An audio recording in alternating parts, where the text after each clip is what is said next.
প্রিয় দেশবাসী, আজ বাংলাদেশ একটি গভীর সংকটময় মুহূর্তের মধ্য দিয়ে যাচ্ছে।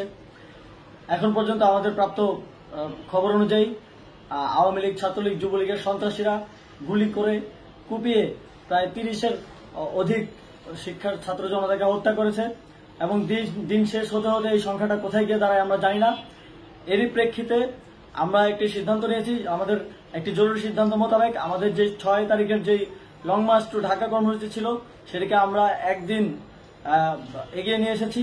অর্থাৎ আগামীকাল 5ই অগস্ট সারা দেশের মুক্তিকামী জনতাকে ঢাকার উদ্দেশ্যে রওনা হওয়ার জন্য আমরা আহ্বান জানাচ্ছি। যারা পারবেন, যাদের পক্ষে সম্ভব হবে, আজ রাতেই আপনারা ঢাকার উদ্দেশ্যে রওনা হয়ে যান। আমরা আগামীকাল সারা দেশের মুক্তিকামী জনতাকে ঢাকায় আসার আহ্বান জানাচ্ছি। বিশেষ করে ঢাকার আশেপাশের যে জেলাগুলো আছে, আপনারা দায়িত্ব নিয়ে মসজিদের মাইকে ঘোষণা দিয়ে যাদেরকে পাবেন সবাইকে নিয়ে ঢাকার উদ্দেশ্যে রওনা হন। এই লড়াই আমাদের জন্য একটি চূড়ান্ত লড়াই। আমরা চূড়ান্ত ঘোষণার জন্য প্রস্তুত। আমরা গণভবনের দিকে যাত্রার জন্য প্রস্তুত এবং সেই উদ্দেশ্যেই আপনারা সবাই ঢাকা আসুন। আমরা আপনাদের সবাইকে নিয়ে আমাদের চূড়ান্ত দাবি আদায়ে এগিয়ে যাব। আমি জানি না সমন্বয়করা আজকে রাতে বেঁচে থাকতে পারবে কিনা, কিন্তু আপনাদের উপর আমরা এই দায়িত্ব দিচ্ছি। আপনারা সবাই নিজ দায়িত্বে ঢাকায় আসবেন আগামীকাল এবং পরশু পরিস্থিতি বিবেচনা করে পরশু গণভবনের দিকে 4 দিক থেকে আমরা রওনা হব। আমরা খুব আতঙ্কের সাথে লক্ষ্য করছি যে ছাত্রলীগ, যুবলীগ এবং আওয়ামী লীগের গুন্ডারা পুলিশের অস্ত্র দিয়ে পর্যন্ত সাধারণ জনগণের উপর হামলা করছে।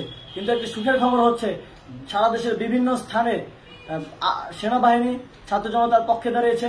আবার কিছু কিছু জায়গায় যেমন মিরপুর ও মোহাম্মদপুরে সেনাবাহিনী ছাত্র জনতার বিপক্ষে দাঁড়িয়ে গুলি চালাচ্ছে।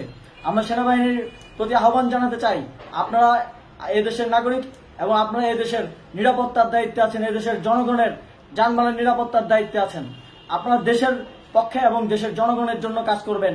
কোনো খুনি সরকারের জন্য, কোনো খুনি রাজনৈতিক দলের জন্য কাজ করবেন না। এটি এদেশের জনগণ আপনাদের থেকে প্রত্যাশা করে। আমাদের এই আন্দোলনে সম্পূর্ণ সমর্থন দিয়ে হয় নিরপেক্ষ থাকুন, অথবা এই খুনি বাহিনীকে, সরকারের খুনি বাহিনীকে প্রতিহত করুন, তাদেরকে যথাযথ শাস্তির আওতায় নিয়ে আসুন। যেই কারফিউ সরকারের পক্ষ থেকে ঘোষণা করা হয়েছে, আমরা স্পষ্টভাবে বলতে চাই, সেনাবাহিনী এই ধরনের কোনো কারফিউ বাস্তবায়নের জন্য মাঠে না নামে। যদি মাঠে নামে তাহলে সেনাবাহিনী স্পষ্টভাবে অফিসিয়ালি জনতার বিরুদ্ধে দাঁড়াবে। আমরা চাই না সরকারের এই ষড়যন্ত্রে সেনাবাহিনী পা দিক। সেনাবাহিনীকে জনতার বিরুদ্ধে দাঁড়ানোর যে ষড়যন্ত্র সরকার রচনা করছে সেটিতে সেনাবাহিনী পা দিবে না, এই বিশ্বাস আমরা রাখতে চাই। আওয়ামী লীগ আজ সারা দেশে তাদের খুনি বাহিনীকে নামিয়ে দিয়েও ছাত্র জনতার প্রতিরোধের মুখে টিকতে পারেনি। রাজপথের পরাজিত শক্তি হিসেবে তারা সেনাবাহিনী সহ অন্যান্য বাহিনীকে আমাদের বিরুদ্ধে কাজে লাগানোর চেষ্টা করছে। এই চেষ্টাকে, এই ষড়যন্ত্রকে ব্যর্থ করতে হবে এবং আগামীকাল সারা দেশে মসজিদে মসজিদে ঘোষণা দিয়ে ঢাকার উদ্দেশ্যে আপনারা রওনা হন। প্রত্যেকটি পরিবার থেকে অন্ততপক্ষে একজনকে ঢাকার উদ্দেশ্যে রওনা করে দিন, এই ইতিহাসের সাক্ষী হতে, একটি নতুন বাংলাদেশের অভ্যুদয় ঘটানোর একজন কর্মী হতে। ধন্যবাদ সকলকে।